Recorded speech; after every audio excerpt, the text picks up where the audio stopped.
Hey out there, Reality Riffing, it's Guru Jagat, and I had the great pleasure of being able to sit down with Barbra Hand Clow in person. It was such an honor, and we had a deep and very, very heart-opening conversation about astrology, about the kind of worlds and dimensions that are more open to us than ever right now, and just about what's happening in terms of the bigger picture of planet Earth and the evolution of humankind.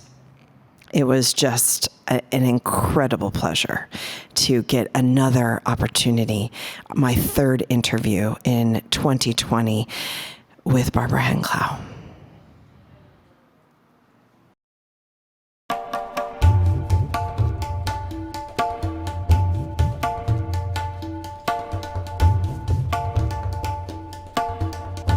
We're not taught how to really optimize our own systems, which are built for times like these.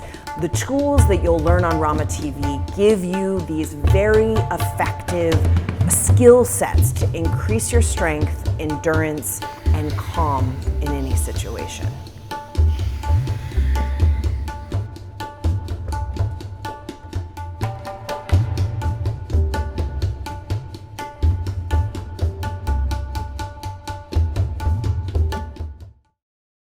Live from a cloud on Alcyon. I'm here with Barbra Hand Clow. So excited to finally meet you, and thank you for making the trek out here. It just kind of feels surreal. Welcome to Rama and welcome to Interstellar Star School. Yeah, and thank you so much for making it possible for me to meet you, because you are really a kindred soul. Thank you. A sister soul. Really feel that. Oh yeah. Thank you. Yeah. And it's very heartening in these days to find that. And rare. Yes. Rare. Very rare. Yes. Yeah. And I have to say, we all love your purple streaks. Oh, so I hope you do. They're really great. This is for my granddaughter. They're amazing. Yeah, right. So we've just had kind of a very powerful celestial event. We were kind of discussing some of the things that happened personally and otherwise, and I would love to just jump in here just in terms of both some of the things that you told me about happening around this eclipse cycle, and also talking about Neptune direct, because we have talked about Neptune quite a bit. I think it's a slippery fish, as we know, and I would love to hear your take on any and all of that. Yeah, well, Neptune going direct is a very, very profound transit at this point. But of course, typical of Neptune, I couldn't tell what it was until it went direct. Yeah. So I had like a wonderful 6 or 7 days of pulling things together for Guru Jagat, having no idea where to go until it went direct. Interesting. And so this direction at this eclipse is very, very profound. And I think it heralds a new opening of spiritual consciousness. And so that's where I went 2 days ago. And then once I felt like I understood the purpose of the direction, then it was possible to see more things about this upcoming trigon. Because this upcoming trigon at the winter solstice in 3 weeks is so formative that we're all looking at it right now, because then it creates a 20-year cycle. Yeah. And it's certainly fair to say, given the condition of our planet, that this 20-year cycle probably is one of the most critical in the history of the Earth. That's how major things are right now. So this trigon setting a field, which is basically, the trigon set a field for the social reality and structural reality. But to comprehend what's coming up and the changes that are going to be happening, very radical changes in 3 weeks because of Aquarius, it's great to get together to do that. I mean, it's almost like we, somehow got through a slipstream. I do feel, I feel like we both knew that. I was saying this morning to everyone that we knew that this had to happen, but the sands, which is also very Neptunian, the sands are shifting constantly, and all sorts of I feel more than ever, just everyone who has the consciousness to comprehend this, there's multiple timelines. So I do feel like in one timeline, like you'd never made it to LA, and in one timeline, you know, but I feel the kind of tangibility of that more than ever. Yes, there's definitely a convergence of timelines. And I think that this flow into Neptune going direct has made it possible for that convergence of timelines to start to become visible. And so when I looked into it myself, I knew something inside, but I just couldn't tell until 2 days ago what that really was. And what I knew inside ends up being a key to this trigon, because there's going to be a number of absolutely wonderful interpretations by astrologers of this trigon. If ever there was an event, astrological event, that's going to call forth some of the best thinkers in this regard, it's this one. And the reason that's true is because this trigon occurs a few hours after the winter solstice. And as we discussed at another time, this is like, as far as I could tell, something in 10, 20, 30,000 years. I went back as far as I could go and I gave up. This is very, very rare and very meaningful, because when we go into the solstice, regardless of the trigon, we get the most intense concentration of spiritual access and consciousness on this planet. We get it once a year for about 3 days, and I'm always in very deep meditation at that time. So to have this trigon come right into that, we know how important this is. Yeah, it's I don't know where I saw this, or even if it came to me in a meditation or vision, but something around the 0 degrees Aquarius actually being almost like a wormhole to the end of the Kali Yuga. Like the Kali Yuga, these are big time frames, but the Kali Yuga, supposedly it's 2036, or some say 2025, or when Pluto goes into Aquarius.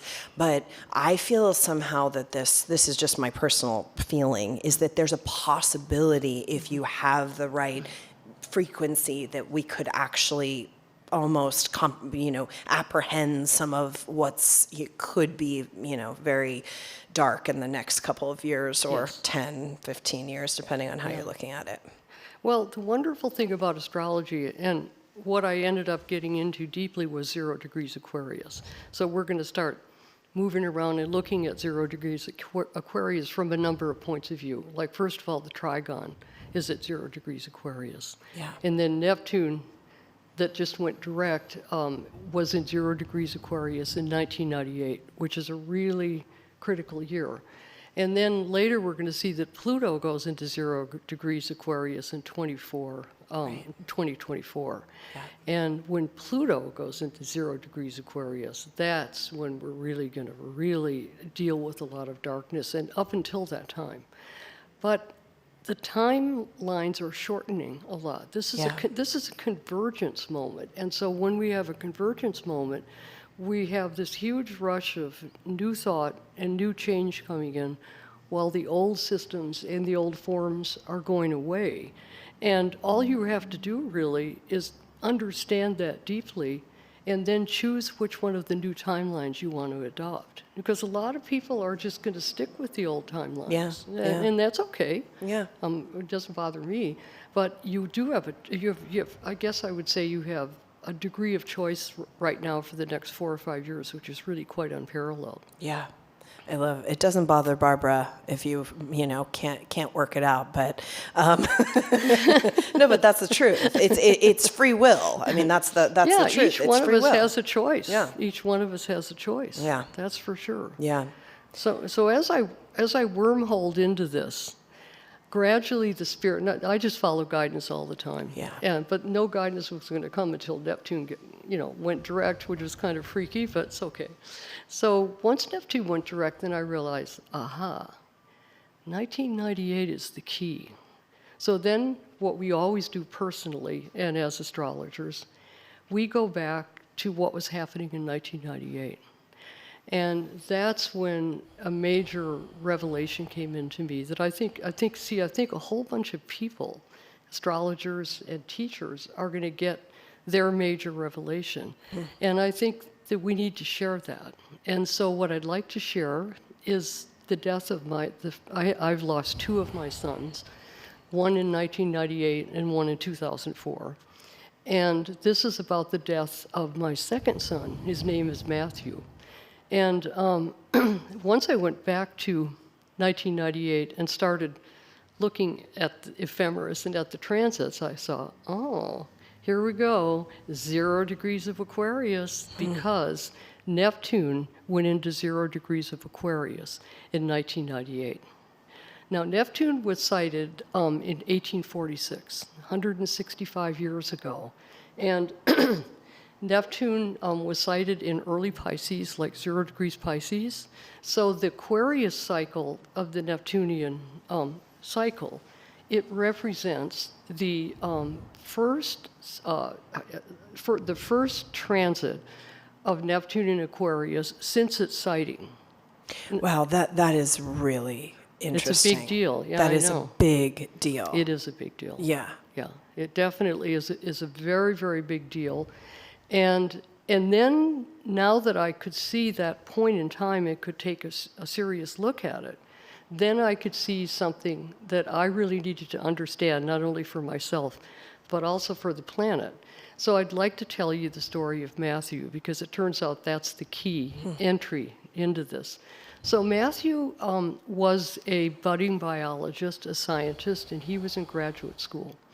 And a few years before that, before he went off to graduate school, he married the love of his life, Hillary. And in my case, Pleiadian Agenda had already come out, and I was in a really active period of my teaching life. But I fortunately was able to take the time to really get to know Hillary and to really get to know Matthew as a married son. At that point, he was like 26 or 27 years old. And here's Matthew, the budding scientist. He found the love of his life, and she truly was, and still is, even though he's not here. And he also found the perfect house for himself in Montana, and he went off to graduate school with a teacher who was clearly his teacher. I mean, everything was like incredible. So there's Matthew, the budding scientist. So then after everything was perfect in his life, when he was about 26, 27, he called me one day and he said, "Mom, I have to share something very, very hard and very, very ugly, but I have to tell you." So I said, "Okay, tell me." And he said, "I need to tell you that as a scientist," and he was even though he was only a graduate school, he's a very advanced scientist. And he said, "I have come to the conclusion, and I cannot avoid it anymore, that the Earth is going to die and the ecosystems are going to collapse. And since you're my mother, I have to tell you that." And I said, "Gee, Matthew." Okay. Thanks for checking in. So I thought about that for a few days. What was I going to do about that? It was a real challenge to a mother. So I called him back and I said, "Matthew, since you've given me such an unpleasant experience, you need to do something for me and for yourself." And I said, "I want you to sit down and list 10 or 12 systems like oil collapse or water destruction or plastics in the ocean, you name it, a climate collapse. I want you to pick 10 or 12 systems that you've been studying, and I want you to describe that system and the condition of that system on the planet. And I want you to describe what's going to happen to it, and when is it going to collapse, and how long have we got with, for example, the polar ice? Right. What have we got for each one?" Right. And I said, "I want you to just list all of those and just do that and put that away for me. You can share it with me, but put it away." "Okay, fine." A couple of years go by, and we are up at this point, we're coming up to 1998. And 1998 was a really pivotal year. And I knew 20 years before 1998 that it was pivotal, because one of the things that I really study is galactic alignments. Right. And you've heard about the alignment of the galaxy and the Earth during the winter solstice in 2012. Well, that wasn't the exact alignment. The exact alignment was in 1998. Yeah. And a lot of people messed this up. Unfortunately, people got hooked on 2012, and everything had to be 2012. And 2012 is just another one of those. And so I knew the galactic alignment was occurring in 1998, and I knew exactly when it was occurring. And so I was watching to see what was going on around the galactic alignment, of course. So then I decided that what I should do is I should do really important things in 98. So I got a request from some Balinese teachers to come and create rain for them because the forests were burning in the Kalimantan forest in Borneo. And that destruction of fire in Indonesia at that time was on the level that you guys have been experiencing in California for the last few years. It was absolutely terrifying. The people in Bali were terrified. And so I agreed to go to Bali in May to do a ceremony. And so before I left for the ceremony, I called Matthew up. I said, okay, Matthew, I'm going off to do a major ceremonial work in Bali to help with the burning of the forest. I said, I'd like you to get your list out and call me back. So Matthew got his list out. And I said, okay, now study this list. And he said, I am studying it, Mom. And he said, and I'll study it while you're gone. Okay. So I went off to Bali and had an incredible ceremonial experience with the people of Bali. It was wonderful. And a huge thunderstorm, a huge storm gathered and created incredible rainstorms, and to the point where we were on stage and we had a lot of electronics around us. We almost got electrocuted on the stage. I mean, it was just this unbelievable, wonderful explosion. So that was that. I got back home, I called Matthew up, and I said, Matthew, I want to tell you what happened in Bali. And so I described it to him, of course. And I said, what did you think about your list in consideration of what I've been doing? And he said, Mom, I'll be honest with you. He said, while you were gone, I studied my list, and I realized after deep thought that there was no way that the planet could possibly be surviving in the way it was unless help was coming from spiritual realms and other dimensions. Mm-hmm. Then he said, once I realized that, then he said, I read the Pleiadian agenda. Wow. And he said, and this is the last thing I ever heard from my son. Matthew said, you know what, Mom, your work is as important as mine. And that's, of course, saying the science is as important as the spirituality. So at that point, I realized I've got to check a card here to make sure I don't lose. I'm keeping track of where I'm going. Okay, so then after that phone conversation with Matthew, he drowned doing native trout research in Red Rock Lake in Montana, June 26, 1998. And then, of course, Hillary and I drew together. We were always very close, but we drew together like mother and daughter. Yeah. But neither one of us could even walk for a while. We were so upset. But then what happened was Hillary decided to do a series of spiritual sessions because she was having such a hard time coping. And what she discovered by working with a spiritual, like a psychic reader, she discovered that Matthew had been a regenerator of ecosystems on the planet Earth in the Paleolithic era. And that he understood what you could do with this planet. And the reason I'm telling this story is we've got to all start realizing what we can do with this planet. And what we can do with this planet comes from consciousness. And that's one of the other things I really want to talk about. I'll just finish the story, but I really want to talk about how the revelation of consciousness that we need in order to really work with this planet consciously and understand it, how that's actually what's coming through at this point.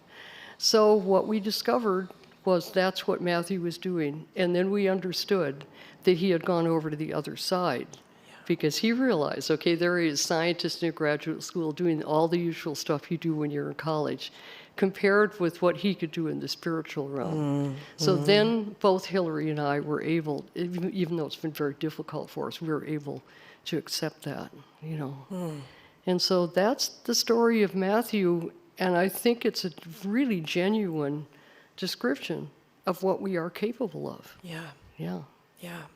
Well, I think that what's happening now are there are a lot of souls, the veil is very thin in terms of what the souls that came here for the cosmic party, as you call it, and is that the right term in the Pleiadian agenda? The souls that came here for the cosmic party and who maybe realized, like Matthew, that maybe some of the work they could do was more effective, off planet or in another kind of, and I think that a lot of that's happening right now. And then you have the souls coming to the planet, and these generations, these new generations that are coming right now. That now they're calling the coronials, this new generation that are coming to, give it a shot. We'll say, come to the planet, come incarnate, and do. A lot of them I think are traveling from the future, in my opinion.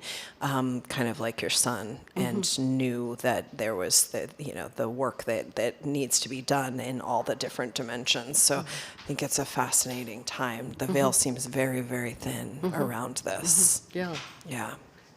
So then where that led, okay, the problem is the trigon. So as a result, and the way that story came back to me, Guru Jagat, was like a revelatory vision. So then once I could reach that state of revelation with what had just happened only in our lives, and after all, there's billions of us who could tell stories like this, I realized that Neptune is the spiritual director for this trigon. That's what I was able to identify. Now, astrologically, it clearly is, because during the trigon, Neptune, first of all, Neptune just went direct a few days ago, and it's still just moving into its power at the trigon 3 weeks from now. It's stationary. So I want to just tell anybody who, Barbara's using this term trigon to describe what's happening on the winter solstice, just to in case anybody doesn't understand that word. And then this Neptune, something that we haven't discussed until Barbara came in today, is that Neptune went stationary direct probably 48 hours before the eclipse or something. I don't know the exact time. Yeah, 2 days. Like that. So these are major planetary movements. Okay, go ahead. No, thank you, because if I'm not clear, please. So then Neptune in the trigon chart is, and it is at this time also, is square the lunar nodes. So that way we know that Neptune is the spiritual director of this whole process with this trigon. And the trigon, simply, the reason they use this word trigon, because I think it's kind of a funny word, is every 180 years, Jupiter conjuncts Saturn every 20 years. Then every 180 years, which is like 7 transits, whatever that is, then it goes into another element. So the Jupiter conjunct Saturn transits have been in Earth since 1846. Right. Now, the Jupiter-Saturn conjunctions are what structure reality for 20 years. And for example, we can go back to the Roman Empire. In 550 BC, they decided to set a trigon cycle in motion, which is like 700-800 years. And they directed the whole Roman Empire from the beginning all the way through like 300 AD by means of trigons, just simply figuring out, what does this trigon say? What can I do with it? And how can I manifest with this trigon? So interesting. Isn't that amazing? It's so amazing. This trigon cycle is not only occurring right at the time of solstice, and like I say, that's tens of thousands of years since that's happened, but also this trigon cycle has been in Earth since 1846. Industrialization, heavy use of human energies, a lot of manipulation, a lot of heavy development, and we're going into air in 3 weeks. And when it goes into Aquarius, Jupiter conjunct Saturn, there's going to be a lightning.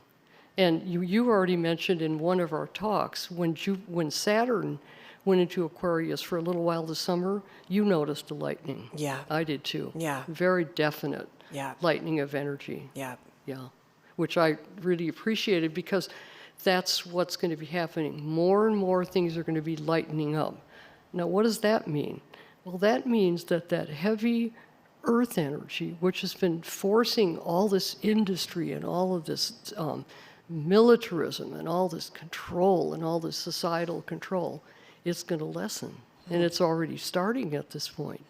And the reason the last year and a half has been so difficult is because of Saturn, Jupiter, and Pluto in Capricorn. That's why that's been so difficult. I mean, you know, you can think about it, you can look at it. I know we talked about this, like, you know, in the look in the future of, like, obviously astrologers or any cosmologists, I think, have been looking at 2020 in some way, shape, or form to say, okay, this is, but then you live through it. Yeah. And I think that's, you know, we're now at the end of this year where people, you know, we've lived through it, and it's a very different experience. Yeah. Yeah. Yeah, and I can remember, I only do astrology periodically these days because I'm busy with all kinds of other kinds of writing. But I looked into 2020 about maybe 8 or 9 times. That when I say look into, I mean study it for a day and a half or whatever. Yeah. No matter what I did, I couldn't penetrate it. I stopped posting articles on my website because I just didn't have anything to say. Whatever it was so monumental that I couldn't describe it or talk about it. Yeah. But now that it's almost over, now what's happening is the real wisdom is starting to come in. Yeah. Yeah. Yeah. Yeah. And I do feel like with this Neptune, how profound it's been kind of orchestrating from, you know, the other realms, so much of what's been happening this year, even though a lot of the conversation has been about Pluto and Saturn and Jupiter, you know, this Neptune has been kind of the silent, the invisible hand, as it were. Yeah. I think one of the only ways you can go with this is into the spiritual realms. Like that's really, it can't be solved. The math doesn't work out if you try to solve it in just the physical realm. Yeah. You know, if you just try to solve it there, I mean, things are looking very dim. Mm-hmm. Oh yeah, definitely, or not looking good from one point of view. Yeah. And Neptune is always like penetrating a fog, which is why I really wanted to share this, because the fog is starting to clear, isn't it? It is starting to clear.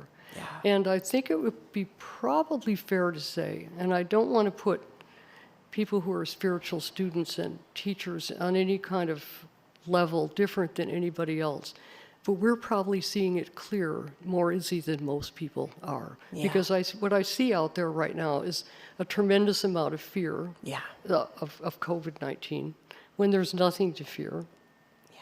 You and I know there's nothing to fear. Yeah. But we see just this tremendous amount of fear. Yeah. And it's, I mean, it's heavy and irrational, which is also Neptunian. It's the other side of the Neptune. It's kind of the heavy, irrational, whatever, you know, not really being anchored in reality, which is, I mean, it's shocking to see what people are doing and how they're living their lives and what they're believing. And this is it's, you know, stranger than fiction here on planet Earth. Oh, it is. And what's amazing is even the degree to which people are able to kind of alter their bodies as well as alter their minds. It's very, very confusing. Very confusing. And I mean, the Pleiadians, that was one of the things that I thought was so fascinating. I mean, everything in your transmissions with the Pleiadians, just that ultimately all of this is really about us figuring out that we ourselves have the mental, physical, and you know, psychological power that the technology has. And I'm curious what you think about that in this 0 degrees Aquarius, and just, you know, I've been studying some of the Great Reset and the Fourth Industrial Revolution and this kind of nefarious guy who's named Klaus Schwab. Have you seen any of this? Yes, I know. What's your opinion? Well, I haven't followed that one too much, but I think that he runs some kind of an institute. Klaus Schwab, isn't he? Boy, see if I can remember. He's up to no good. He's like the... Yeah, I know. Yeah, he's the World Economic Forum guy. Yeah, and it's he wrote the World this book. Economic Forum guy. That's what I'm trying to remember, because what's interesting about that, thank you for cueing me in on that, they meet in January.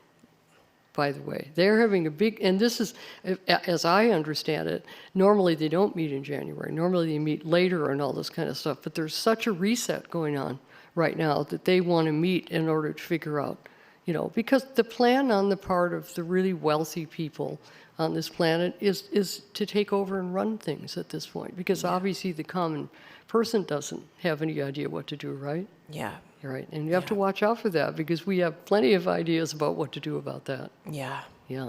And you do see, like, one thing I've seen that's very promising is, because we've done some traveling by car this year, is that I think communities and localities are coming more together in a way that I haven't seen. I mean, it's not everywhere, but there's certainly, like, there's something happening on the ground that you wouldn't see if you're just kind of watching these big agendas of, I mean, I would put the Klaus Schwab as he's the front man. There's a lot of others behind him, but these are kind of descendants of these types of extraterrestrials that came to the planet that you give a lot of kind of historical reference to. Do you want to talk about that at all? I mean, do you feel like that's relevant, the Anunnaki and the connection? Yeah. This is an issue of dimensionality, first of all, and Pleiadian agenda, which you've read, I know, and then Alchemy of Nine Dimension are dealing with how our reality functions according to dimensionality. And as it turns out, since 2015, we now know that there are at least 9 to 11 dimensions of brain waves right in our skull, right there. And so this is a question of dimensionality. It is a question of the fourth dimension. We live in the third dimension, and we're sovereign in our dimension. This is a deeply native teaching, and I'm sure it's a teaching in your tradition too. Yeah. We're sovereign in our dimension, and it's all a matter of how much attention we're going to pay to another dimension. And so the fourth dimension is the realm just beyond this one, which is the form of the collective mind and the long creative historical cycles. But we live in the third dimension, and our job is to take care of the third dimension. So right now there's a tremendous push to pull us out of our dimension and to pull us into the fourth dimension. And the way that's being orchestrated is by means of a lot of the computer technology and smartphone technology. Yeah. And a lot of people are just being literally pulled out of this dimension. And that's where people are really getting really confused. Yeah. Because the reason I brought it up is this dark side of Aquarius. Like, there's the light side of Aquarius, and it's the dawning of the age of Aquarius. But the dark side of it is part of this kind of technocratic, everything's half hybrid, robotic. You don't do anything without the computer or the phone telling you what to do or how to do it. I mean, that is part of and so I'm really curious how that is playing out. Yeah, and here you've got an Aquarian sitting right here. Yeah. And I'm very leery. I'm very leery of what kind of frequencies I expose myself to. Yeah. Probably because, like, Jerry and I don't have smartphones. We don't have any of this stuff. Because we basically just can't handle it. Because what we're going through right now is a technology transition. And as we move into Aquarius and the next trigon coming up, December 21st, 2020, we are going to start using technology instead of letting technology use us. But right now, we have a planet that is way out of balance because a few people have way too much money. Yeah. And the middle class, I've been watching it in my lifetime, just getting sucked into the vacuum cleaner.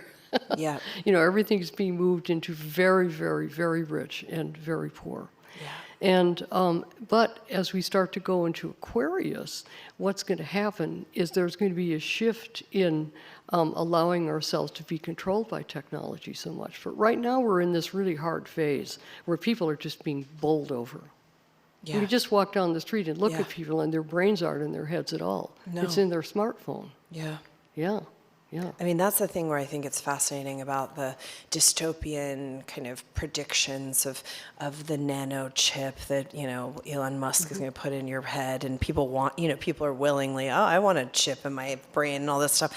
I feel the chip's already in people's brain. It doesn't need to be surgically implanted. It's what the thing, the irresponsible relationship with the technology has already created. And maybe that this Aquarian energy is actually going to bring it back into balance. Yeah, because I think that's a really astute comment on the part of Guru Jagat, because I constantly watch like a hawk as to whether any of the technology is taking over my brain. Yeah. I don't have a chip in my brain. Yeah. Not yet. I gotta keep really just watching. Try it. You gotta really observe things. But I think that's happened to a lot of people, and I think it's happened to people partly out of laziness. Yeah. I mean, people are just too, I hate to say it, sound like a granny, but I am a granny, too lazy. Yeah. Yeah, we've got to keep using our own equipment, so to speak. Yeah. You know, yeah. So we have this, we have this Neptune direct, and I didn't mean to derail some of your interpretations. And then we had, I talked a lot yesterday with some astrologers about the Gemini and Sagittarian, kind of the mind, like part of the frequency of the mind, the shifts of the kind of collective mind that could happen. I mean, this is all, I think we have to activate it. We have to participate in it. That's the difference between astrology that's like makes us kind of a victim to it or whatever it's happening to us, and actually utilizing it to awaken our Kundalini or however you look at it. And we certainly can do that. And so I did want to see if I want to go to this yet. I don't think so. Sense of direction, Guru Jagat. Yeah.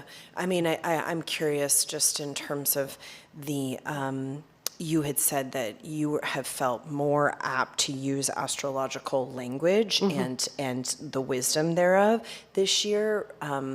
And I'm curious where you think that kind of fits into the transits in terms of how that because me too. I mean, I kind of retired as an astrologer just because I didn't really have the time to keep up with it. Sure. And I have also felt that it has become a more and more important kind of language to deconstruct some of the cycles of what's happening. Yeah, and I think the deconstruction that you're speaking of has to do with the conjunction of Jupiter, Saturn, and Pluto in Capricorn. Yeah. So we've been, for the last 18 months or whatever, and still living under the influence of Jupiter, Saturn, and Pluto in Capricorn. But we're coming to the end of that. And for example, at the trigon, well, what is the trigon? Well, at the trigon, Jupiter conjuncts Saturn. Any trigon is always the conjunction of Jupiter and Saturn. But with this trigon, the conjunction is 0 degrees Aquarius. And so this conjunction, this trigon, at the winter solstice this year, takes us into the Aquarian field and out of the Capricornian field. And then Pluto follows in about 3 years, like in 2024, 2025. And Pluto, at that point, will go into Aquarius. And so this particular phase in time, I finally came up with the term. I'm calling it the cracking egg of the soul. The cracking egg of the soul. Yeah, because I think that I could see a little window this summer when Saturn went into Aquarius. And then, of course, it went back to Capricorn. But I really think that for the first time in our evolution, we are actually beginning to really embody the eternal soul consciousness of our essence. And the eternal soul consciousness of our essence involves the intelligence and spiritual life that we have all the way through all of our incarnations on the earth. Yeah. Yeah. And I think that is what is cracking open. And I think that with that awakening, what's happening to us is that we're at this point extremely disoriented. We have been, I would say, for the last 18 months, but I think that disorientation is going to be ending very, very soon. Probably already is for quite a few people. Yeah. Yeah. Yeah, I do. I think that what I'm seeing is that there is more, under these very pressurized circumstances, there are more people interested in looking at their mind patterns, looking at their incarnational patterns and skills and gifts, looking at their looking at living differently. I mean, it is like that's I'm an eternal optimist. I was telling Jerry I have Sagittarius moon. I'm always like everything's going to be okay, Jerry's over right, there. everybody? He lives with one. I'm an eternal optimist too. I figure I might as well be happy until I finally go down. Yeah, exactly. And I don't mean just go down here. I mean go down. Period. Yeah, exactly.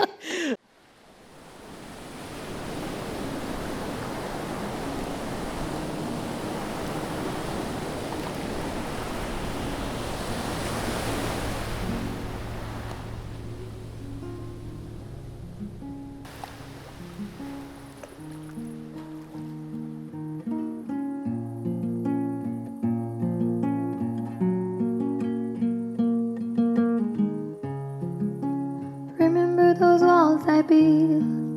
Well, baby, they're tumbling down. They didn't even put up a fight. They didn't even make a sound. What's happening. found a So way you're to taking let these you in. teachings, which is a technology. Just think of it as a technology. You're bringing a technology to the planet Earth that is necessary for humanity to really evolve to the next stage. You're essentially a group of women that formed a global network. And what Guru Jagat has, which is a kind of unique thing, is the aura to hold the network or hold the web, if you will. Baby, I can see your halo.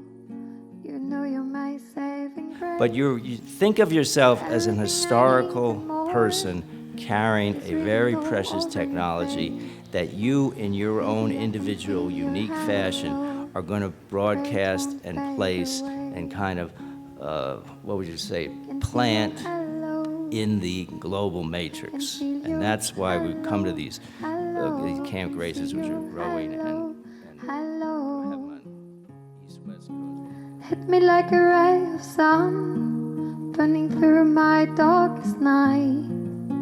Oh, you're the only one that I want.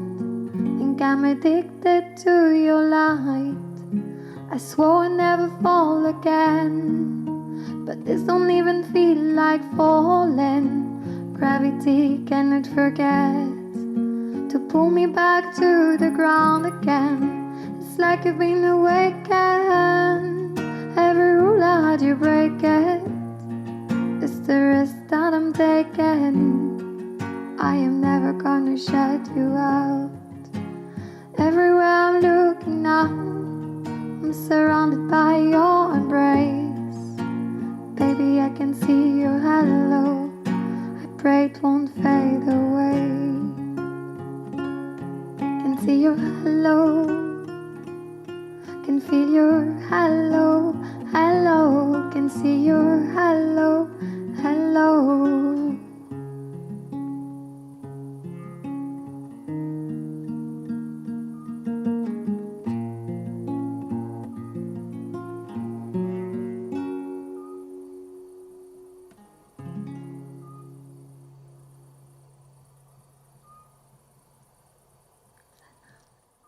All right. Thank you very much. But I do feel like there's kind of the undercurrent, like this is part of what the Neptunian kind of disillusionment was creating, is that now all of a sudden I really am seeing through the mists of that. There's a lot of people who previous to this hadn't thought about how they were living, hadn't thought about how they were educating their children, hadn't thought about where their, the source of water or how they were behaving their ecosystems, or, whether it's their economic ecosystems or their geopolitical ecosystems. So I do feel like part of what this trigon, this is my kind of hope and feeling, is that this trigon is going to actually show how many people are kind of popped out of the matrix, and it's going to be much more clear that than it has been over this past period. That's my, and then hopefully we'll, more inspire Yeah. each other. Yeah, I think that's absolutely true. And then what's starting to come in just with this eclipse and just with this direction with what went direct. Let's see, what went direct just now? Neptune. Neptune, Yeah, there you Neptune. see, that's classic, isn't it? Yeah. What was That's that? a Was classic- that Neptune? That's a classic Neptune confusion. Yeah, Exactly. Neptune. What was it? Okay. It's It's so true. It's so true. And with this this direction turning with Neptune, I started to really start to see so much more clearly about a lot of things, a lot of things, and also started to see that I think everybody's actually starting to see more. I think the next 3 weeks, actually, this is where right now we're December 1st at this point. Yeah. The next 3 weeks up to this trigon are really going to be a major level of clarification. Now, when that happens, of course, it's not always pleasant. Yeah. You're going to see just as many unpleasant truths as you're going to see pleasant truths. Yeah. I think. Yeah.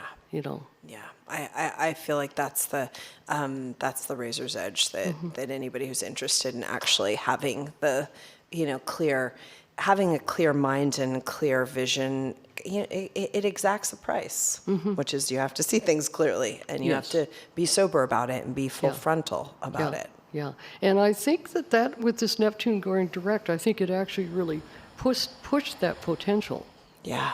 a lot, as far as I can see. Very fascinating. Yeah. I really hadn't gone, I knew something was happening. Obviously I've been looking at the eclipse, but I hadn't brought this Neptune direct piece into it in terms of my personal kind of scanning of my inner cosmos. So this is very fascinating to me. Yeah. So I came up with a diagram I made for myself that I'm looking here, called the cracking egg of the soul. And the cracking egg of the soul would involve a massive, or at least a large enough number of people on the planet realizing that they incarnate over and over and over again, and that they have a central soul purpose that comes in lifetime after lifetime, and each lifetime is working out of the potential and the karma that you need to deal with at that moment in time. But as we've gone through that process, lots of spiritual teachers understood that's what was going on. Yeah. But certainly the average person did not really realize that they were returning over and over and over again, and they're coming back, always for a central purpose. And I think what's happened, and one of the people that I think has really influenced this part of our lives is Michael Newton. He wrote the books like Journey of Souls, Destiny of Souls. You may have read some of those. Really wonderful work. And these are people who do like regressions all the way through all of your soul patterns over your whole existence, 4-hour sessions and stuff like that. Wow. And this is Neptune. This is penetrating Neptune. And so as I started to think about things from that point of view, I'm looking at a card because I want to get this really right. The model that they use is that within each one of us, there's a superconscious self. And in my case, I feel like it's really through the center of my body. Yeah. And then around that realm is a like a conscious level of life. Or actually, around that realm is a subconscious realm. It's like the superconscious is like deep inside, and then the subconscious is kind of like an egg around us that's larger. And then finally, the conscious self is surrounding that whole thing. Yeah. And I think what's happening is I think we're really getting an awakening now of this superconscious self. Yeah. And then as we get that, boy, do you look at things differently, because suddenly you realize there's an inner essence that has been directing you through lifetime after lifetime after lifetime. And I think the reason it's been so hard to get a hold of this is I think Neptune is the key to this. Because Neptune is an interesting planet. It's almost totally gaseous, and it's blue, It's a very, very spiritual planet. And I think what's happening is we're getting an awakening in that level. And then the next thing that happens, of course, is the subconscious starts to really awaken. And that's where we find ourselves going deep inside and discovering things that we didn't know were there before. Yeah. But also as it's happening in society, it's terribly confusing. Yeah. It's almost as if we think there's 9 billion people on this planet, but suddenly it feels like there's 900 billion. Because all these awakenings of all these fragments of ourselves are starting to come into the actual earth plane, and then they're reorganizing. You start to watch people. I mean, people who adopt, for instance, a certain sexual identity, or they change it or whatever. It's amazing how amorphous our bodies are, how much people can just shift their actual physical self by means of their minds. And I think that's what's awakening at this point.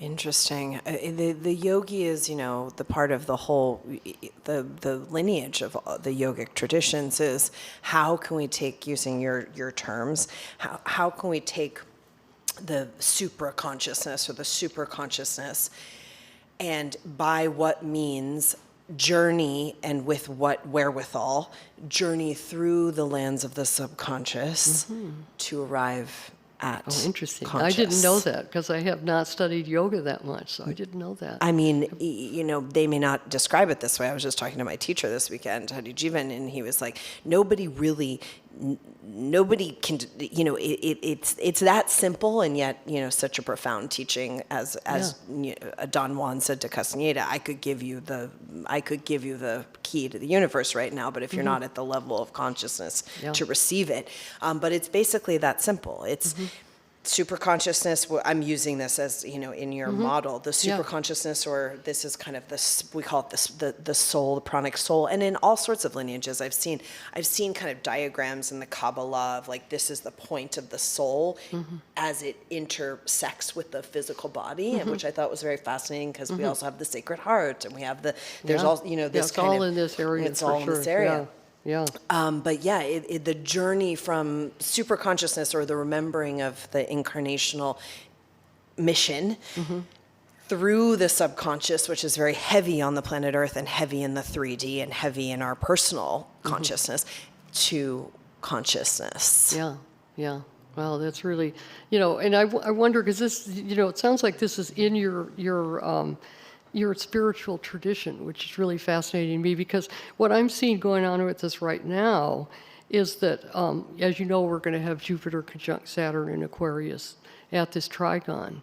And I think at that point, I think that the clarity about the superconscious is just going to, I think what I'd say is during this next 20 years, this next trigon, this first trigon in 0 degrees Aquarius, I think that it's going to be the integration of this superconscious self in our dimension. And it's going to be wild if you think about it. I mean, if any of that prophecy of, which I believe it is, I mean, I resonate so deeply with what, the Pleiadian agenda, just some of the kind of placing of how the context of this planet Earth has been living in the interstellar, kind of family. I mean, this is what's next. This is what has to happen, else we will, basically destroy ourselves. And I don't believe we're going to. I don't think so either. either. And I never have believed that. Yeah. No. And I don't think the planet Earth is going to be destroyed. No, the planet Earth does not agree with this. Yeah. It's going to shuck everybody off except a few if people don't agree. Yeah. Because it's not going to go that way. Yeah. Yeah.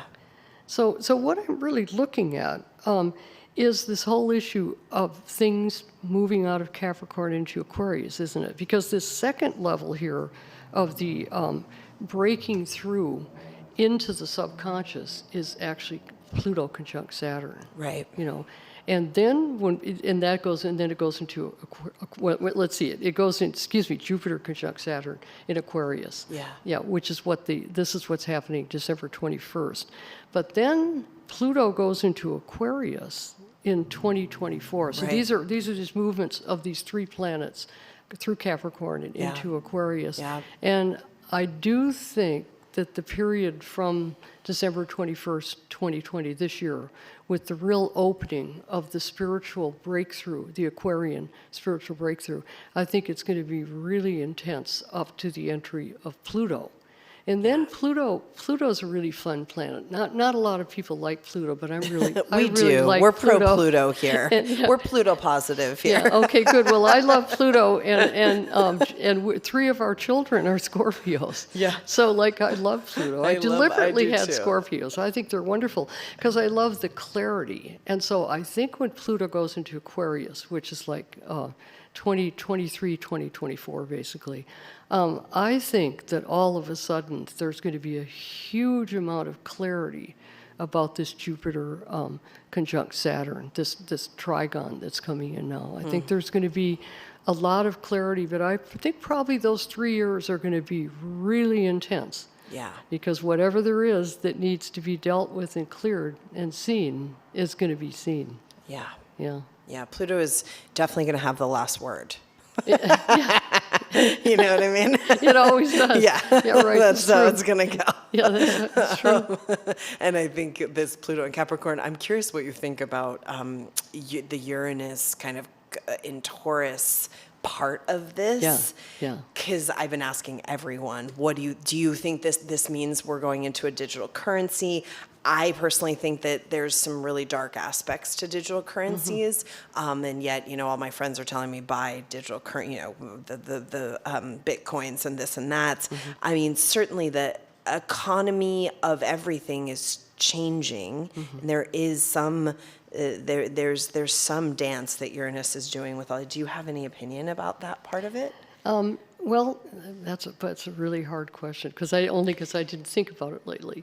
But I do think that Uranus in Taurus does bring a lot of clarity and a lot of truth. Yeah. And so in the environment that we live in right now, if you look around and you see what people are doing on this planet, all throughout the planet at this time, I don't see how it can be anything but a lot of hard stuff. So really, I mean, because there's a whole lot of things that are totally out of their integrity. Yeah. And the things that are out of their integrity have to crash. Yeah. And so this is a time when each one of us needs to, this is really Uranus and Taurus. The best thing you can do with Uranus and Taurus is really examine what you value. Like, okay, let's get down to basics. What do you really value? Yeah. And so you notice a lot of people are moving right now because they're Yes. moving closer to family. They're finding ways to develop a much more practical reality. And these the Capricorn transits through Jupiter, Saturn, and Pluto have been forcing people to get to be practical.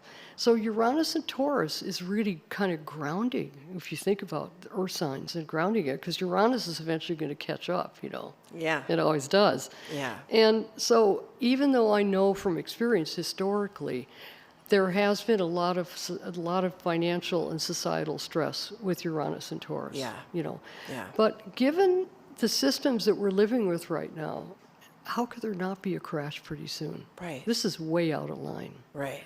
And so if you just stick to what you value, your relationships and the love in your life and the things you need to take care of, there's no way you're not going to be fine.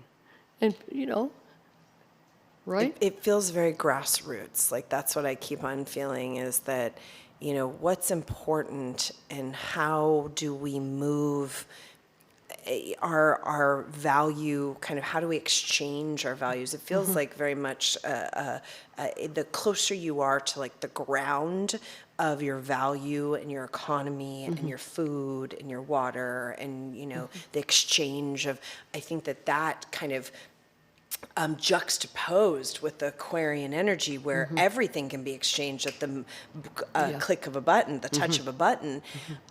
I find it very fascinating. I think it's like the dynamicity of those two things where it's like Aquarian, everything is faster than it ever has been. I can pay anyone across the world at a click of a button, all this kind of things. And simultaneously, like what's being forced where people are moving out of cities, they're growing their own food. It's kind of fascinating, that juxtaposition.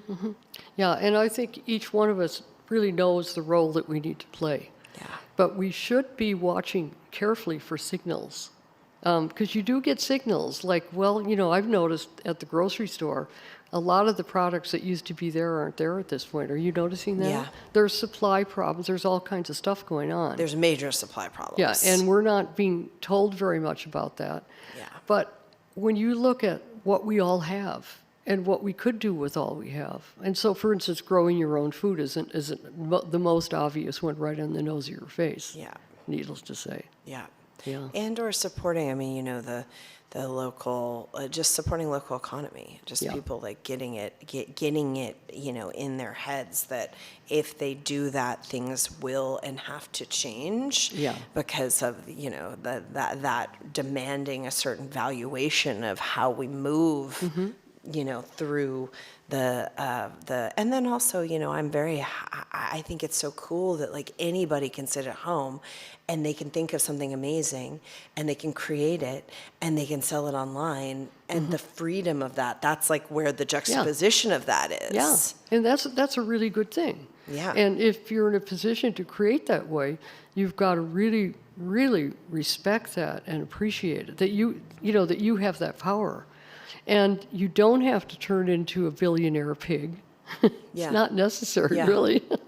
Yeah. And that's one of the things that's really hard right now, is the consolidation of money and power into a few hands. Do you think that this whole attack on small businesses is an agenda for Yes. that? Yes. I do too. I've never seen such agenda. Now, Jerry and I arrived last night just to see Guru Jagat here in Santa Monica, and we basically couldn't really eat. I mean, it's just ridiculous. We managed, Yeah. of course, and we Yeah. always will. Yeah. But, I think the attack on small businesses is an attempt at consolidation of power. I really do. Yeah, and so then what do you do about that? Each individual needs to take care of their own needs. Yeah. And we have done that for centuries, and we know how to do that. We do, and I also feel like if you there's like a new way of kind of being in your truth. That's some people are activists. They need to be activists in a certain way. But I think there's a new way of activism in this kind of Aquarian energy. This is just like my prayer, my feeling is that in this Aquarian kind of energy, you can be an activist by not allowing your mind to be controlled. You can be an activist by not, continuing to do what you need to do to serve your community and your family without, you don't need to wave a sign. Some people do. That's part of their covenant. But some people, you have to continue, and you continue by hook or by crook. And I think that is, I personally, as a small business owner, I'm just like, no, we're continuing. Like, I believe people are going to need community more than ever. And I know they do. And so, Yes. and people need to be with each other. I mean, desperately. Yes. And so people, slowly but surely, if you watch closely, they're drawing back closer to family, drawing back closer to whatever reality really matters to them. Yeah. There's a lot of power in that, because when people are scattered all over the place here and there, that you lose a lot of power by doing that. Yeah. You really, really do. Yeah. Yeah. I have a, kind of off the side question, but I'm curious. I wanted to ask you this. I know a lot of people in our community feel they're being more, like they're getting visitations from blue beings or from the Pleiadians or from certain types of realms in their dreams or their visions or their meditations. They're being given a lot. It's kind of this Neptunian thing.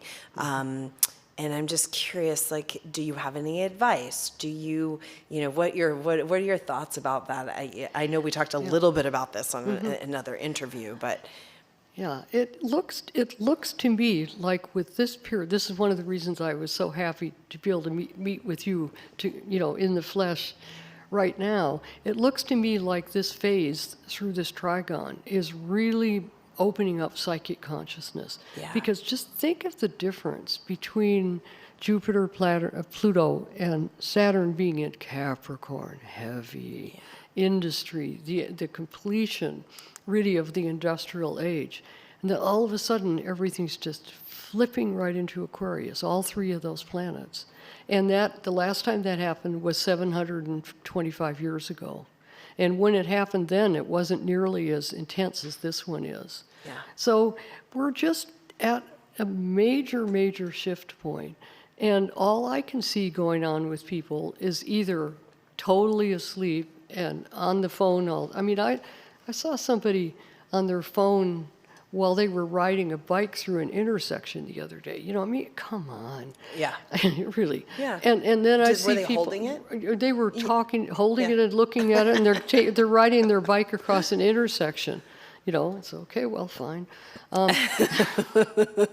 Meanwhile, and see, right now we're at the maximum, mental fog and mind control. Yeah. Right now, that's one good thing I can say is the transits during this year are an indication of the apex. Now we're going to have to go through Pluto crashing. Because what happens is then Pluto comes along and cleans up the mess. Yeah. So I don't want to make it sound like 2021, 22, 23 gonna be are going to perfect. be perfect by Yeah. any stretch of the imagination. But if people tune into it, and I can see that you can really feel this, I can see more truth now. Yeah. I can see more truth now, for sure. Yeah. And that is coming with this movement into Aquarius, for sure. Yeah. And this is going to be an amazingly profound solstice this year, because what happens is we have the Jupiter conjunct Saturn trigon, which is a 20-year cycle of well-being and materialism and change. It has a lot to do with just getting grounded and manifesting who we are. And the beginning of that cycle is right at Christmas this year, and it's into Aquarius. It's just an amazing lightening. But also, Aquarius can be chaotic. Yeah. But Aquarius also can be very logical and very kind of mental and it can guide well. Yeah. You know. And also non-emotional. I'm looking forward to a little bit of, with all this kind of high, it's almost like the shadow of Capricorn, which is Cancer. You got, with all this Capricorn, you got a lot of imbalanced emotionality. Yeah. And I have to say, I'm looking forward to some of that kind of neutral mind of the Aquarius, because it really is a much different, it's unattached, it's fair, it's neutral. There is that kind of, and I feel like there's a awakening of less naivete about the technocrats and the agendas and what they're kind to. I made the point yesterday that, yeah, your phone's spying on you, but if now it's kind of like having some levity of confusing the phone, confusing their algorithms, you can, if you are conscious enough and you're not, maybe 20 years ago when Facebook or MySpace or whatever started, it was just we get on and we meet our old college friends or whatever people were using social media for at the time. Now, most people understand that social media are some of these constructs that have been created through this past 20-year cycle. They're not innocent. There's agendas. There's predictive programming. There's so I think that also is going to be fascinating, because now you're dealing with a whole generation that grew up with technology, and they're not just kind of so enamored with it that they don't understand what the give and take is. That's a fascinating concept, and just trying to figure out what I want to say about that. I would say at this point that really paying attention during this period of time, and I don't know when people will watch the show or anything like that. Yeah. It's also an opportunity to reflect on what was going on. But this shift out of Capricorn into Aquarius is really something, isn't it? Yeah. Oh, yeah, yeah. Yeah, I think it's for those of us who have been awake enough to see, it's going to be probably one of the most profound shifts of our lifetimes. Yeah. Well, I actually think over thousands of years, because of the way these Jupiter, Saturn, and Pluto transits occur right at the shift as it's going into Aquarius. It's really that shift from Capricorn control and structure. Reality has to be this way, and this is how you get it done. And just don't forget, into Aquarius, which just said, let's try something different. Let's try something new. Right. And you're going to really see people really flying off the handle in a creative way. Yeah, innovative. Yeah. Actually, the shadow side of Aquarius, a lot of it's actually coming from Capricorn. Interesting. Yeah, because Aquarius, Uranus rules both Aquarius and Capricorn. Right. It's really a Saturn-Uranus type situation. It is. Yeah. It is. Yeah.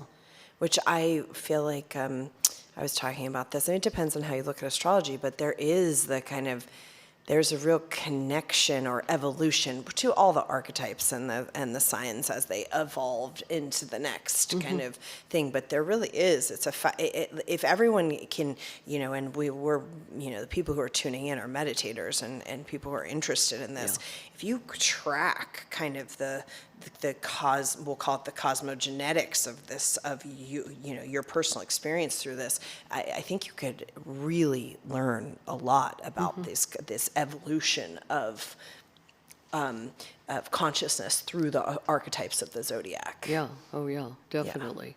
Yeah. The issue that we're talking about here is the issue of the precession of the equinoxes. And what happens is every 2,200 years, we precess into another area. And what's interesting about the precession of the equinoxes, they go in reverse. Right. Like we're leaving Pisces and we're moving into Aquarius. And that's always been, to me, that's been a really fascinating aspect of it. I can't say that I understand it at all, but I sure am happy to be at the end of the age of Pisces.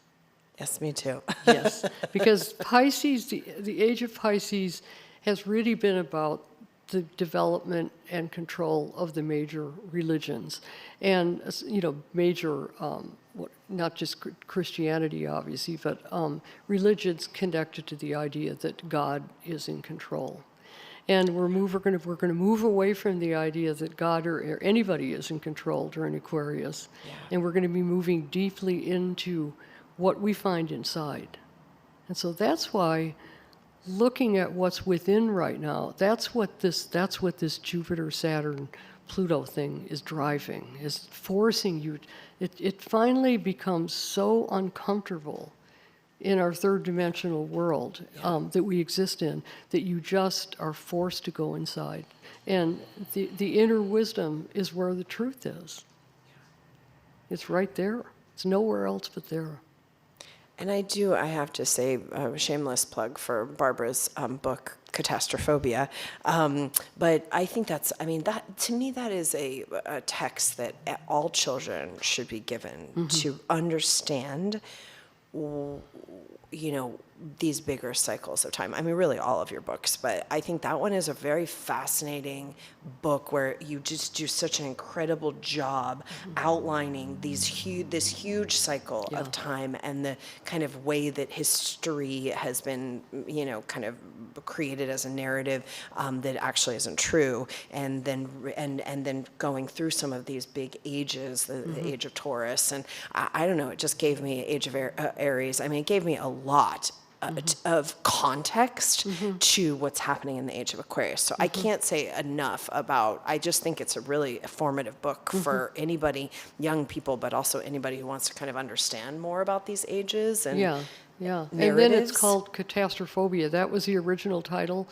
And then unfortunately, the publisher changed it to Awakening the Planetary Mind. So you have to watch out. In 2011, the publisher issued a new edition, which, by the way, sounds like I have the old one. I'll get a copy of that to you because in the new edition, I wrote the new edition of Catastrophobia like 10 years after I wrote it, and the level of change during those 10 years is just incredible. So here we have a work, Catastrophobia, which basically describes 26,000 years of human history on the earth and has to do with the cycles of the great ages and all. It's a very long-term type book. And then when I went back to revise it, because there were things about it that had changed, the degree of change just shocked me. So you're going to need to have the new edition. I could probably, I'm not going to do it again. I've had enough. Yeah. I've had enough. And that teaching, the catastrophobia teaching is from my grandfather, and my grandfather was Cherokee. And so I was given the teaching of the great ages and the long cycles of time as a child. And I just grew up thinking that way, and I still think that way. Well, And I just that's think why- many people are afraid of the future in this way of what you describe, that it's actually a cosmogenetic memory of what has happened on the earth, not actually a prophecy of the future. I mean, I just think that's such a paramount teaching right now. Well, I find what you say really, really interesting, because for me, I just simply lived that teaching out because, of course, it was given to me, and that I was able to write about it. But as I think about what you're saying, I do think the turning point of the 26,000-year cycle is Capricorn. It is, Pisces to Aquarius. Yeah, I think so. I don't know whether anybody said that before. I don't even know if I said it. I can't remember. But I do think this is the turning point. Yeah, I and do.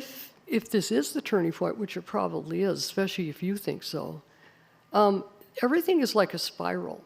So each one of those 26,000-year cycles that have to do with the relationship of the sun and relationship to Earth, each one of those would be an uptick. Because when you go around a spiral, it's not just circular. People get very confused about astrology because they think it's circular. And a lot of the other spiritual teachers that I know and love just can't handle astrology at all because they think it's just cycle, cycle, cycle. No way it's cycle, cycle, cycle. Nothing ever repeats according to astrology. So every time we come to this point, it's an uptick. Yeah. And so, now this is speculation on my part, Guru Jagat, but I have a feeling that this turn in the cycle corresponds to the Pleiadian cycle. I have a feeling.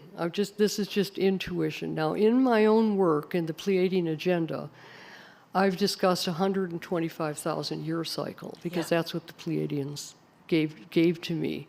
And I think this is the uptick into the next cycle, and I think Earth is entering into a cycle that the Pleiades already completed. And the interesting thing about that, as far as, now I have a simultaneous existence on Alcyon in the Pleiades as well as being here on Earth. A lot of us do So that. casual, Barbara. There's So nothing- casual. Look, there's nothing unusual about this. Everybody does. It's only a matter. Me too. I'm with you there. Yeah, but are you from Alcyon too? Yes. Oh, okay. That's how we know each other. No, but this is why when the two of us connected, it was like that. Yeah, because right. And we people from Alcyon are really practical pigs, and we're just really practical people. We are very practical. Yeah. And so I think as we go into the age of Aquarius, which I actually think is December 21st, 2020. Yes. I think we're 3 weeks away Yeah. from the entry into the age of Aquarius. Yeah. I really do. Yeah. And so as far as Alcyon is concerned, the planet that Guru Jagat and I come from, because the stars in the Pleiades, they all have their own system. Just like here on the Earth, the planets have their own system. Yeah. In our system, we avoid technology as much as we can, don't we? Yeah. I mean, technology is a necessity, Yeah. and we use it, but we use technology. Technology doesn't use us. Yes. Yeah, right. And right now, the oligarchs on the planet, the oligarchs on the planet are all of the people who've decided that $1 billion isn't enough and it's time to get $1 trillion. Right. Okay. Or $1 million isn't enough, it's time to get $1 billion, and so on and so forth. And so you use power and control to get what you want. And the only problem is, as far as I can tell, and this is coming from experience as a Pleiadian, when this planet goes into the Aquarian lens, that's the end of that one. Yes. And I can't wait to see that. But I do think that since Pluto goes into Aquarius in basically 2024, I think what could happen between now and 2024 is probably going to be a real eye-popper. Well, those that have held that kind of, let's say that power play has worked for in the past 26,000 years, it's not going to work anymore. And I think we're seeing a lot of this kind of like, okay, well then let's try this. Okay, let's get them really, really scared. Let's, all of it's kind of like the last, it's like spiraling down the drain, as it were. And you kind of see this, someone said this yesterday, that it does feel like, in Revelations, they call it the end times, but I would say it more of like it's an end play of like, you get really desperate and all your kind of things haven't worked. And so and that's kind of, I think, part of what we're seeing and going to see in these next couple of years as that Capricorn old guard and these, Piscean age and all of this dies. I also think, I don't know, and this was something that stuck with me for many years, that because I resonated from my understanding beyond my cognitive understanding, that on Alcyon, the need for technology is less because the advanced technology, the activation of the advanced psychic technology. See, now we're really cooking, because I don't get very many new ideas from very many people. Not because I shouldn't, but I just am only listening to certain things because I've got so much to do. Yeah. And I think what you're talking about there is that, let's see, I don't want to lose this one. It wants to be elusive, but as the Aquarian energy comes in, all of this creation of all of this technology and all this internet stuff and all the stuff, it's been actually Capricornian ruled. Yeah. So it's ruled by, for example, okay, we're going out of the industrial age, which started in 1846 with the beginning of the Earth trigons, and as of December 21st, we're going into the air trigon, which in this case, it's interesting. It could have been in Gemini. It could have been could have been in Libra. There's other air signs, but isn't it interesting that it's 0 degrees Aquarius? That's what really caught my attention. And so I think that what's going to happen is all of a sudden the way that energy is going to work is going to be very Uranian. Yeah. And Uranus doesn't need all the the smartphones. They don't need any of that stuff. You can get a direct contact and direct transmission, I think. And this also, I feel like this is why the crystals have been activating, because that's, like the low level of understanding of that is fiber optics, but the high level of understanding is that this is the fiber optic. Yeah. And that's kind of part of the... Yeah. I have, something that came in this morning to ask you about the photon belt. And just anything that you would want to share about, like, does this mean that the Earth is, in your understanding, finally coming out of the photon belt? Yeah, the diagrams that came in, and I did try to do some diagrams for Pleiadian agenda, seem to indicate that as we come out of Capricorn and go, as we come out of Pisces and go into Aquarius, that we're coming out of the photon band. Yeah. Yeah, I think so. Yeah. And that's really interesting. I hadn't thought about the photon band for about 20 years. Or band, yes, band. Yeah. It was very, that was something I was told I had to ask you about this morning in my meditation. That's interesting, because I tell you the truth. I always speak the truth. I haven't thought about the photon band since I wrote about it in Pleiadian Agenda. It's been really it was like I was being told I had to ask you about that. That's interesting. That's really interesting. So let me I've got a crystal here and see if I can feel what does it mean, when we pass out of the photon band in Pisces and then it moves into Aquarius, and it just, God, it feels really freeing. It does. It feels really freeing. Yeah, because in this 26,000 year cycle, that's the context for what we're talking about. The photon band, then if it goes through Pisces, then it goes through Virgo, of course. And so it really feels like a freeing energy. And in fact, the only thing I'm attuning to right now is there's big questions about whether that transition will be cataclysmic or not. Right. Because there's a lot of indications historically, according to the way the solar system functions. There's a lot of tendency to find that every 12,500, 13,000 years, there's a cataclysm. Right. And the last one was the fall of Atlantis, 12,000 500 years ago. And for some reason, what I'm receiving now, which is really interesting to me, is there isn't going to be a cataclysm this time. Yeah. It's really interesting. Now, the cataclysm, the change, of course, will have to be in each person's mind. Yes. And so the degree to which each one of us takes responsibility for making that change is what will prevent the need for an earth cataclysm. Yeah. I believe that is, no truer words have been said. Yeah. That is where you're starting, the Aquarian kind of call to interdependence, as my friend Tashi calls it, but also the yogi is interdependence. We're not independent, we're not dependent, but we're interdependent. And so each one of us, as we take kind of that mantle of actualization, and that each time is a prevention of kind of a more 3D cataclysm. Interesting, because that is outside of my own spiritual background training. Yeah. And I've always kind of thought, just logically, well, if it's probably going to happen again, but I've never really felt like it would. The cataclysm, I think, is happening through each one of us as an individual. Yeah. And it is cataclysmic. Yes. In this sense, people really need, this is just coming from me as mom, you really got to watch out how much you're hooked on technology. You've really got to be careful. Yeah. I'm seeing people who literally are plugged into their smartphones. Yeah. This can't be good. Yeah. You just got to start giving yourself a break and getting some perspective and using a tool as a tool for you and not as a tool that takes over your consciousness.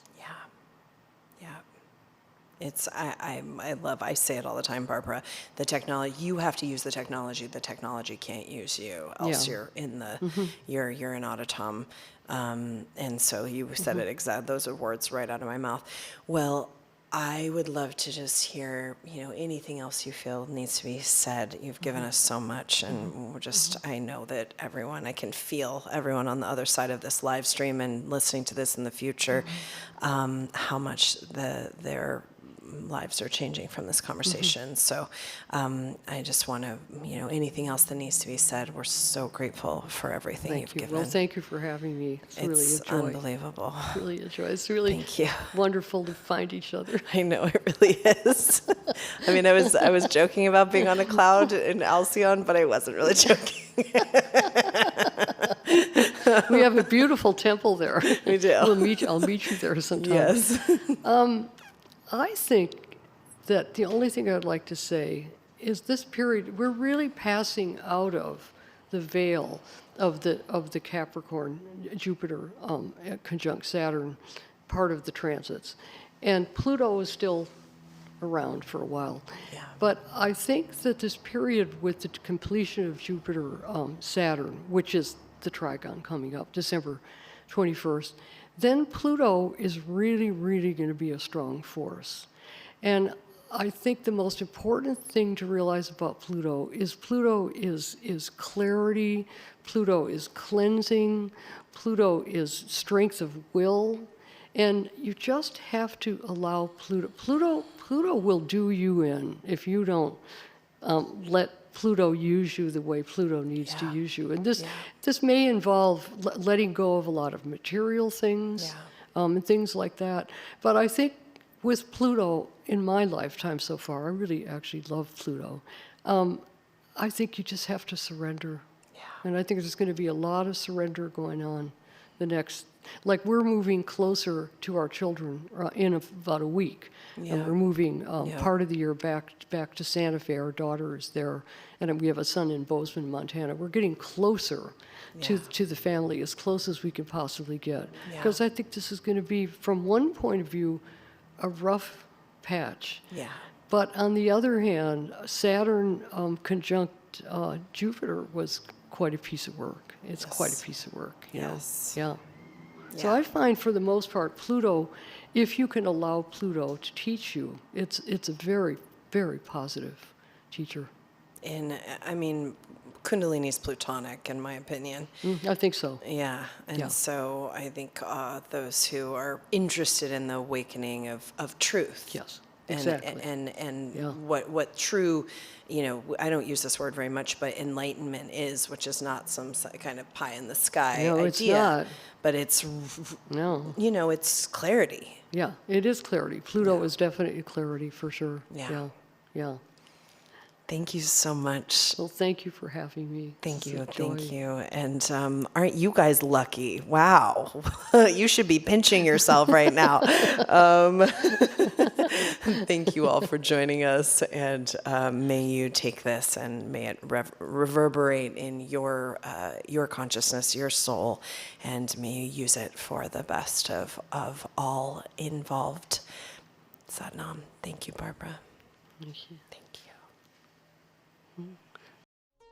Thank you so much for listening to another episode of Reality Riffing. These are conversations that I think are important with people who are doing great things in the world about subject matters that need to be discussed. If you enjoyed the content, the conversation, please feel free to share with your people, share with your friends and family, rate the podcast below, and also subscribe.